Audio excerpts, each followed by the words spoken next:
is something no one taught you in school. Before 1900, the buildings we called hospitals looked nothing like what we have today. Nothing. They were architectural monuments, towering, decorative, acoustically engineered spaces with high vaulted ceilings, expansive courtyards, and bell systems so large they could be heard for miles. And then, within a single generation, almost every single one of them was gone. Not renovated, not repurposed, gone, demolished, replaced, erased, quietly, systematically, and almost universally across dozens of countries simultaneously. The official explanation says this was progress. But the deeper I looked, the more that explanation began to collapse. Let's start with what we're told. We're told that pre-1900 hospitals were primitive, dangerous even, infection-ridden charity wards where the poor went to die. We're told that as medicine advanced, these old buildings were naturally replaced, superseded by the gleaming scientific institutions of the 20th century. Progress, evolution, the march of rational thought displacing superstition. That's the story. But here's the first anomaly. If these were simply inferior buildings, the transition would have been gradual, regional, uneven. Some cities holding on longer, some adapting, some repurposing. You'd expect something to survive. Almost nothing did, and what survives indicates that these old buildings were far more advanced and far from infection-ridden. Hôtel Dieu in Paris, founded according to official records in the 7th century. The version that stood in the 19th century was a vast cathedral-like complex on the Ile de la Cité, arched corridors, soaring interior chambers, a bell tower integrated directly into its healing wards. It was demolished and rebuilt in 1878. The old structure, gone. The old Bethlehem Royal Hospital in London, Bedlam they called it, a building so architecturally ambitious that visitors came from across Europe simply to walk its halls, moved, rebuilt, the original structure repurposed for something else entirely. The Royal Edinburgh Asylum, the Pennsylvania Hospital in Philadelphia, the Groote Schuur in Cape Town, the São João Hospital in Porto. The pattern repeats with unsettling precision across every continent where Western infrastructure had taken hold by the mid-1800s. These were not small clinics, they were not modest stone buildings, they were massive, ornate, over-engineered for what we're told they were used for. And here's the strangest part, they were all equipped with bells. Large bells, sometimes multiple bells. Bell towers built directly into the medical complex itself, not into an adjoining chapel, not into an administrative building nearby, but into the healing wards themselves. This raises a simple but critical question. Why would a building designed purely for the containment and treatment of the sick need architecturally require a resonant bell system integrated into its healing spaces? No one seems to ask this question. I started asking it. The official explanation is that these were simply time-keeping mechanisms, shift-changing, meal schedules, administrative signals. That explanation held for me until I found a particular reference in an 1847 hospital administrator's journal from a facility in Edinburgh.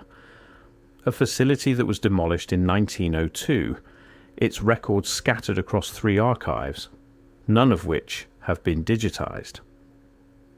A researcher I corresponded with had spent months physically reviewing those documents. The journal entry in question described the bell ringing schedule in a way that didn't match any shift change or administrative function. The bells were rung, according to this administrator, for the patients, specifically for patients with certain conditions, what we might today call neurological complaints, chronic pain conditions, what the era called nervous disorders. The bells were rung near these patients at specific times in specific patterns, and the administrator noted matter-of-factly that this practice had produced results that the newer chemical treatments had not. He wasn't theorizing, he was comparing. This raises a simple but critical question. What exactly were those bells doing? The pattern repeats with unsettling precision. In an 1863 institutional record from a hospital in Vienna, a building demolished in 1911, there are references to tonal treatments. In a Portuguese colonial hospital in Macau, demolished in 1904, local records preserved by a Catholic missionary organization describe large resonating vessels used in the treatment of fever and what the records call disorders of the vital energy. In a charitable hospital in New Orleans consumed by fire in 1887 under circumstances that were never fully investigated, a former patient's memoir describes waking each morning to the sound of bells and noting that her recovery from a condition her physician had called incurable seemed to accelerate with each passing day in that ward. Anecdotes, individual accounts, not data. But here's the strangest part. When I started looking for the bells themselves, the physical objects, I ran into a wall. Not a shortage of information. A wall. The bells from pre-1900 hospitals are almost uniformly unaccounted for.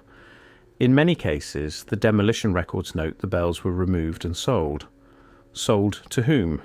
No further documentation. In other cases, and this is where the timeline becomes impossible to ignore, the bells are documented as having been melted down. In waves, in coordinated, almost choreographed waves. The first wave came with the demolitions themselves. When the hospitals came down, the bells came down with them. Some were relocated, most were melted. A few were preserved in museums, stripped of their original context, labelled simply as church bells or civic bells, with no explanation of where they had hung or what function they had served.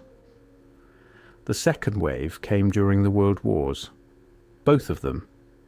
In World War I, across Britain, France, Belgium, the United States and beyond, citizens were encouraged, sometimes legally compelled, to surrender metal objects to the war effort. Bells were specifically targeted. Thousands of large, resonant, low-frequency bells were collected and melted down for munitions and industrial material. The official record frames this as a resource issue, a metal shortage, a wartime necessity. But consider the timing. By the 1910s, most pre-1900 medical institutions had already been demolished or comprehensively rebuilt. Their bells were already gone or already removed. The bells being collected in wartime scrap drives were largely the surviving ones, the bells still hanging in municipal towers, in civic buildings, in the shells of institutions that had once used them for purposes beyond simple timekeeping. The evidence suggests something much larger was being quietly concluded, and here's where it becomes impossible to ignore. Researchers studying frequency medicine, acoustic therapy, and what some have called resonance healing have noted repeatedly that the tonal range of pre-industrial large bells corresponds almost precisely to frequencies now studied in experimental sound therapy. Low, sustained, harmonically complex tones in the range of 40 to 200 Hz. Frequencies that appears, I should say, to have measurable effects on human biology. Some researchers argue these are the same frequencies that the body uses in cellular repair. I am not a scientist. I am not making a medical claim. I'm simply asking, what do we actually know about why these bells were where they were? And why does the answer every single time appear to be, we don't ask that question? Here is what the official history of medicine tells us. The late 19th century was a period of rapid scientific advancement. Germ theory, developed by Pasteur and Koch, finally gave medicine a rational foundation. The old hospitals, inefficient, poorly ventilated, architecturally impractical, were replaced with modern facilities built around clinical logic. This is the official history, and it's largely accurate as far as it goes, the Flexner Report of 1910 in the United States being perhaps the most documented example. Abraham Flexner, a researcher with no medical degree, toured American medical schools and produced a report that effectively condemned the majority of existing medical education as inadequate. The result was the closure of more than half of American medical schools within a decade. Not some, not a few, more than half. The schools that survived were those aligned with what we now call the pharmaceutical industrial model: treatment through chemical intervention, diagnosis through measurable biological markers, standardized protocols, institutional licensing. The schools that closed were disproportionately those teaching botanical medicine, homeopathy, hydrotherapy, and electrotherapy. And here's something that doesn't make the textbooks. Many of the healing traditions that were displaced in this period had one thing in common that has nothing to do with their efficacy and everything to do with their economics. They were difficult to monopolize. A botanical remedy grown in a garden, a water treatment administered in a bath, a frequency applied through a resonating instrument. These are not products you can patent. This raises a question I keep returning to. Was the displacement of these practices primarily a scientific revolution, or was it an economic one wearing a scientific mask? I'm not answering that. I'm asking it. Let me describe the coordination problem plainly, because I think it deserves to stand on its own. For the simultaneous demolition and replacement of pre-1900 healing institutions worldwide to be explained by organic historical progress, you would need several things to be true simultaneously. You would need physicians in Paris, London, Berlin, Vienna, New York, Buenos Aires, Sydney, and Bombay to all independently reach the same conclusions about the inadequacy of their existing institutions at roughly the same time. You would need local governments across competing political systems, constitutional monarchies, republics, colonies, emerging democracies, to all independently allocate resources for replacement on the same schedule. You would need the architectural features of the old buildings, the ceiling heights, the acoustic properties, the bell systems to be independently judged irrelevant and unworthy of preservation across all these contexts. And you would need all of this to happen without leaving a coordinating document, without a central body, without a conference, a manifesto, a recorded agreement. The official history says, yes, all of that happened independently, because the ideas were simply correct and correct ideas spread. The evidence suggests something much larger may have been at work, because the ideas didn't just spread, they spread with funding.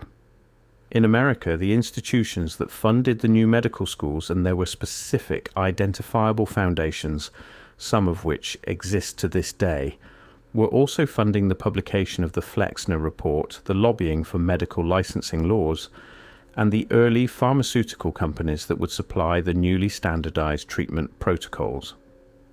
This is documented. This is not speculation.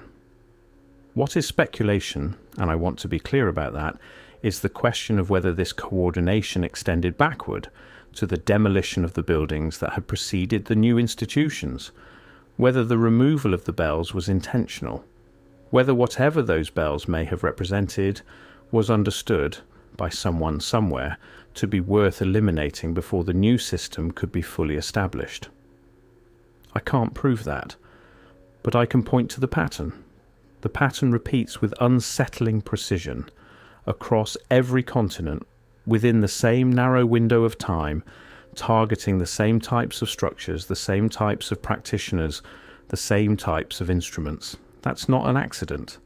Accidents don't have that kind of symmetry. Let us be specific about what emerged from the ruins of the old system. The new hospitals, built from roughly 1890 onward, were architecturally and philosophically different in one decisive way. They were not designed around the patient's environment. They were designed around the administration of substances. I want to sit with that for a moment, because I think we have become so accustomed to this model that we have stopped seeing how strange it is. The pre-industrial hospital was, in many documented cases, an environmental machine. A building designed to produce specific conditions, light, airflow, acoustic resonance, spatial proportion, that were understood to support recovery. The patient moved through the building. The building worked on the patient. The treatment was, in a meaningful sense, architectural. The post-1900 hospital is a delivery mechanism, a controlled environment designed to administer specific substances, pharmaceutical compounds to specific bodies at specific intervals. The building is neutral. The drug is active. This is not a subtle philosophical difference. It is a complete inversion of the therapeutic model. And here's the strangest part. The substances introduced through this new system were not all what they claimed to be. Heroin, notorious for its addictive properties, was marketed by Bayer legally as a cough suppressant for younger patients from 1898 into the early 20th century. This is not contested history, it is documented. Cocaine, a now controlled stimulant, was widely prescribed and commercially distributed in medical contexts throughout the transition period. Radium compounds were sold to the public as health tonics into the 1930s, with institutional endorsement. Tobacco was recommended by physicians as a treatment for respiratory conditions. Lobotomies were awarded a Nobel Prize.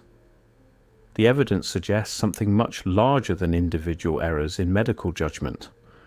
What was built was a system designed not around the recovery of the patient as its primary output, but around the administration of regulated, commercially produced, institutionally endorsed substances as its primary mechanism. And because the system was global, because the coordination had happened, there was, by the early 20th century, no alternative infrastructure to turn to. The old buildings were gone. The old practices had no institutional home.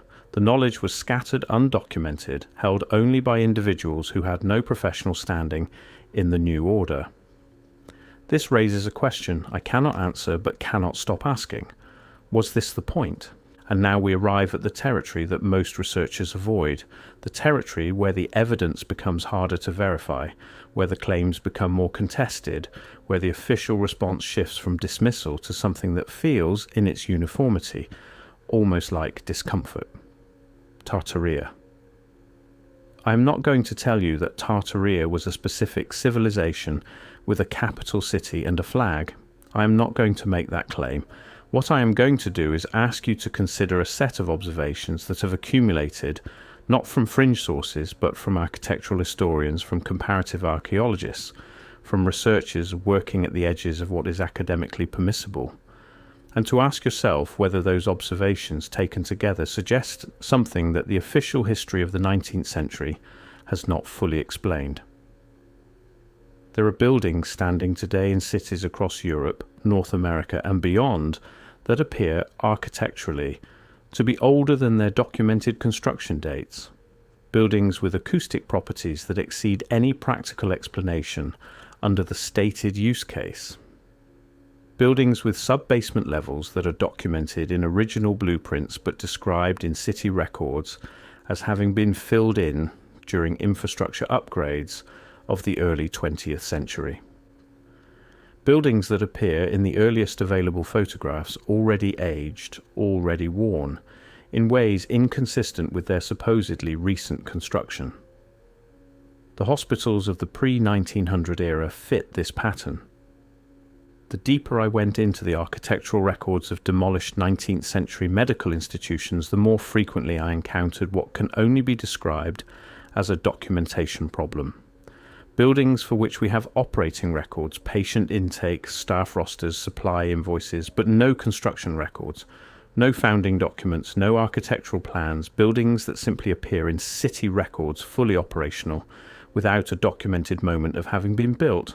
What does this mean? I don't know. I genuinely don't know.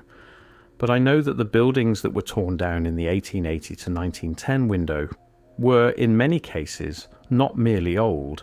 They were anomalously old, and they were equipped with systems, acoustic systems, resonant bell networks, architectural features designed to manipulate sound and frequency in enclosed spaces that appear in no medical textbook from any period, that appear in no formal medical tradition I have been able to identify, which raises the possibility, not the certainty, not the proof, but the genuine uncomfortable possibility that these buildings were not built by the civilization that demolished them, that they were inherited, and that what was erased in the demolition wave of the late 19th century was not merely an older style of medical architecture, but the last physical remnants of a prior technical and philosophical tradition that understood something about the relationship between frequency, resonance, the built environment, and human health that we do not understand today, that we have not been given the tools to understand, that the system built to replace it was built in part to ensure we would not go looking. The silence was deafening. I want to leave you with a few questions, not answers, questions. Why did the architectural transition of the world's medical infrastructure happen without a documented debate? Why does the record simply stop and start again differently, with no apparent argument separating the two traditions? Why were the bells specifically targeted? Why is the frequency range of pre-industrial large bells so consistently aligned with the ranges now being studied in acoustic medicine? And why does the mainstream history of medicine show almost no curiosity about this alignment? Why does the same demolition window, 1880 to 1910, appear on every continent, in every political system, in every language, simultaneously? Who had the reach to make that happen? And why has no historian made this coordination the subject of a comprehensive study? Why were so many of these buildings without construction records? Why do the earliest photographs so often show them already worn, already settled into the earth, already ancient in ways their official dates cannot account for? And why, when you begin pulling on any one of these threads, do you find yourself arriving at the same moment, the same 30-year window, the same quiet, coordinated, globally synchronized erasure over and over again? Once you see it, you can't unsee it. The old hospitals are gone. The bells are melted. The practices they housed are undocumented. The knowledge they embodied, if it existed, if it was real, if it was something more than we have been told, is scattered, dispersed, held in fragments by researchers working in isolation, finding each other slowly, asking the same questions. Not what was lost, not when, not even how, but why someone needed it gone.